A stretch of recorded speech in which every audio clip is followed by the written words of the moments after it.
Hi, I'm Blake Repine, and welcome to Strategy, Leadership, and Impact. Hi, everybody. Welcome back to this episode of Strategy, Leadership, and Impact. Hope you've been well since the last time you had a listen or tuned in to watch us here on video. Now that we're doing video over on YouTube, if it's your first time tuning in with us, make sure you give us a like, a follow. If you've been listening to us for a while and you haven't liked or followed us yet, please do the same.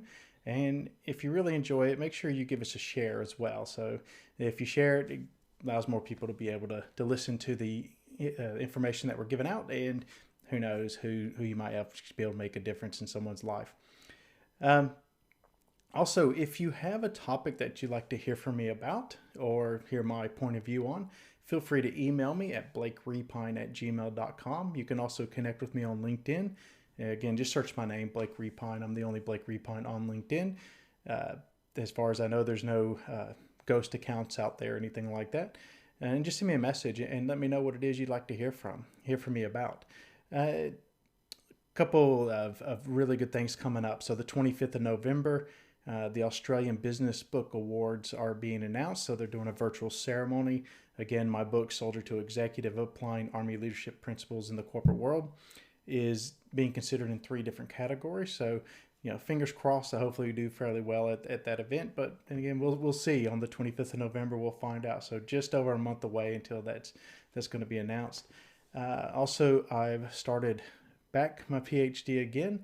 So this is it's been about just over a year probably since the last time I did any work on it. About 3/4 of the way through, just working on that dissertation. And hopefully within the next 18 months to 2 years, I can have it done. I'm hoping, being fair to myself. Of course, my writing process has been going a bit slow. A couple moves in there, plus writing my other book and getting that out. So this time, really buckle down, be focused, and hopefully get it done. So without further ado, let's kind of move into today's subject. And this one actually came up with me talking to a friend of mine, a mate of mine, and again, small business owner, having some challenges and things, and just really got me thinking about that myself, being a small business owner as well, and having owned a few small businesses. What were the challenges that I saw as those businesses were growing or getting started and growing. And so that's what I wanted to talk about. So dealing with the stresses of starting and growing a business. And I'm going to give you 4 strategies at the end of this video, or at the end of the podcast, to help you really kind of deal with those stresses and manage those stresses a bit better. And so when you look at starting and growing a business, it's almost like having and raising a child. That's actually what I equate it to. And I used to tell some of the accountants I worked with who did a lot of business advisory that whenever you talk about someone's business, think about it as if you're talking about their child. Whether or not they have children, think about it as if you're talking about their child, because it's them. To them, it's very personal. It's not just about the numbers. It's just not just about the function of the business. It's them personally. And if you insult that business, you're insulting them, or it's no different than insulting their child. So if you think about it, you conceive this idea of a business, and you have all this anticipation as you're starting to work on your business plan and putting things in place in order to launch that business. It could be that idea could have come from identifying a need or just something you've always wanted to do. But as it comes close to that launch day, you get all this just wild anticipation. What's it really going to be like? Is it going to be the way you think? What are the challenges going to be? Is everything going to go smoothly? If it's not, are you able to actually address the things that aren't going right and fix them as it comes up? So that can be very challenging. So that gets up to the point of launching your business or giving birth to that business. And initially, whenever you give birth to that business, it is 100% reliable on you, or relying on you 100%. That business doesn't do anything without you. You are everything to that business. You're the bookkeeper, or sometimes your partner might be the bookkeeper. You're the HR manager. You're the marketing manager. You're the operations manager. You're doing 100% of the activities for that business. No different than a child that can't walk, can't talk, can't feed itself. Everything. You're feeding it. You're doing everything to build it up. And as your business starts to gain momentum, it'll start to grow. So you'll start to see it walk. First you'll see it crawl, then you'll start to see it walk. And sometimes they might do that a little bit earlier than other businesses. But as that happens, it starts to take on a life of its own, this business, and it starts to develop its own personality, so to speak, as it grows. And then eventually it gets to the point to where you have to start letting other people, you have to start bringing other people into the business. You have to allow other people to start making decisions within your business, particularly if you want it to continue to grow and be successful. So that's no different than a child is. You think you raise it right so that whenever it's out there, it makes the right decisions and it's doing the right things and not getting into trouble. And that's kind of the same thing too. Whenever you're raising that business, eventually it gets to the point to where your business isn't nearly as reliant on you as it was before, and eventually get to the point where you actually are no longer needed to be in that business. So it might just be something you check in on every now and again. You see it at Christmas time, for example. Hopefully not that seldom, but eventually you get to the point where you start looking at succession planning as you move out of the business, and how do you do that? Succession by management, or do you sell the business? So forth. Turn it over to a real child of yours, so whatever that might be. And as you go through there's always going to be stress. Someone talks about their child, they say, well, you'll always be my baby, even whenever you're 40 years old or 50 years old. And the same thing for that business. It's always going to be your baby. There's always going to be anxiety there. There's always going to be stresses there. But there's certain things that you can do to minimize those stresses and anxiety and manage them. To say that you're going to start this business and it's going to be stress-free, and you're never going to have any issues, is really giving you false hope to say that. Along the way, there's going to be bumps and bruises as it falls over and it fails, and it's going to have to get back up and learn to walk. It's going to have to get back up and do things. And, and hopefully once you've built it to a point to where you have other people operating a business, they're going to make mistakes too sometimes. And it's not about the mistake necessarily. It's not about the failure necessarily. It's about how you recover from that and how you keep going. So in the meantime, so I sit here and just told you, so basically if you have this business for 40 or 50 years, there's always going to be stress. There's always going to be anxiety. True. There's risk involved in business.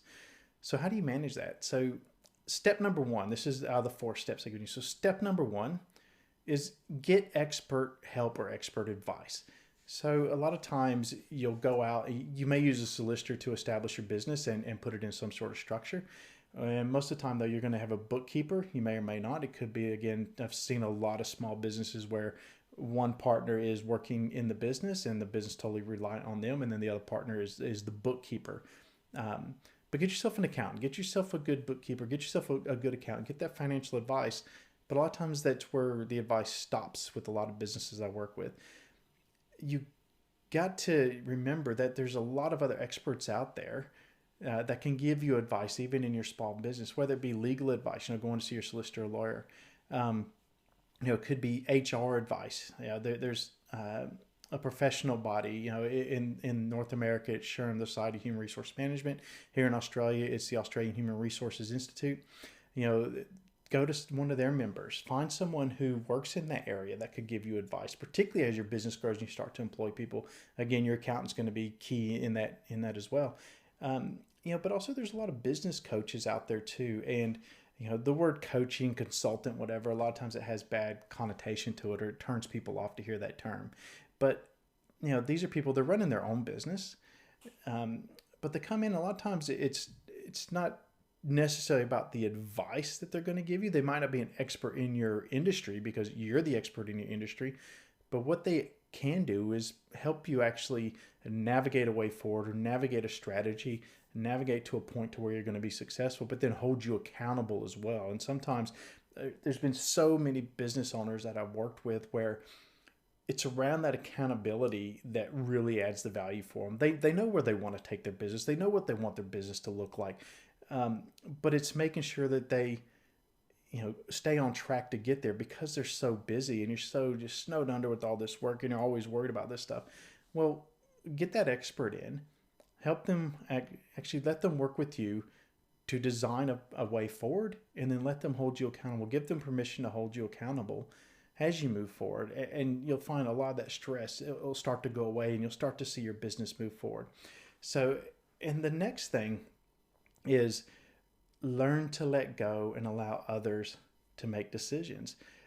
This is probably one of the biggest areas I see that small business owners in particular struggle with. This business, it's theirs, it's their baby. They don't want anybody else involved with it, or they can't really trust. No one else is going to do it as well as them. And that's true. That is 100% true. Nobody else is going to be vested in your business as much as you are. No one else is going to care about it as much as you are. And if you look at, you care about your kids a lot more than you care about somebody else's kids. You might say, oh, that's not true, but I'll guarantee it is. But you have to learn.